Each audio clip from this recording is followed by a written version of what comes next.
Hey there, my name is Joy Malcolm, and I'm so happy to be here with you for day 13 of Messy May with Get Messy Art Journal.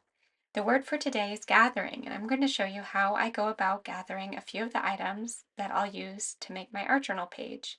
Here I'm gathering ferns. These are called Christmas ferns because they stay green all year long, even under the snow during the winter here in New England.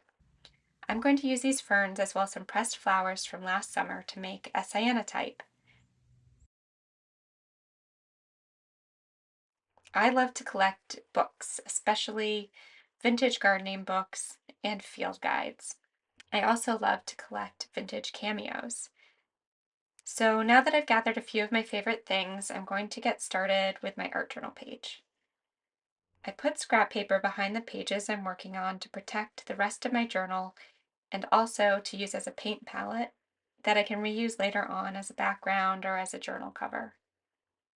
I'm using a few different colors of paint, pink, green, bright yellow, and white, and I'm creating a background on one of the pages using the paint and a small brayer and just rolling the brayer in the paint that's on the scrap paper and then onto the page, alternating colors, trying to create a colorful, smooth background, but nothing too overpowering because I'm going to be applying a packing tape transfer to this page a little later on. I drew 4 of the cameos from my collection in Procreate on my iPad, and then printed the drawing out on a laser printer, and from that I can make an image transfer. So to do that, I have my printout and I take a piece of packing tape and apply it sticky side to the paper right over the top of the image that I want to transfer. And then I'll cut that out and put it in a dish of warm water and let it soak for a few minutes. While the packing tape transfer is soaking, I'm going to work on the opposite page. I scanned my Sanotype into the computer and printed it out in a 4x6 size. Now I'm going to tear it down to that size and use a glue stick to glue it to the page.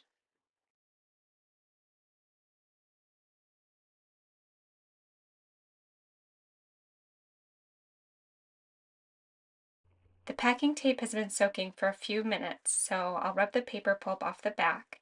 Sometimes it takes a little bit longer.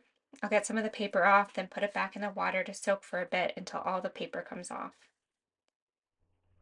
Once it dries, it's still sticky on the back. You probably won't need a glue stick or any extra glue. It should just stick right down to your page.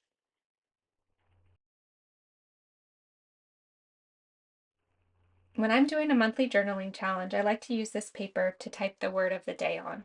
I also like using it to type quotes or journaling. It's from an old composition notebook and it's aged to a really nice warm tone.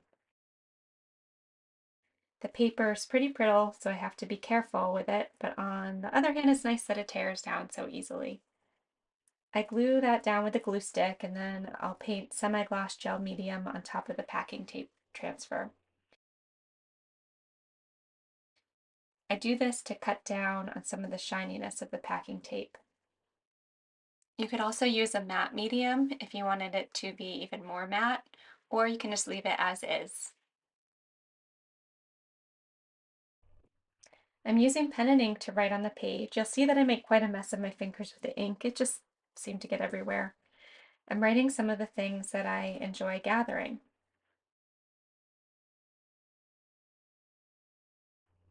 Thank you so much for watching this. I really hope that you enjoyed it and learned something. I would love to see your pages and hear about the things that you love to gather and collect.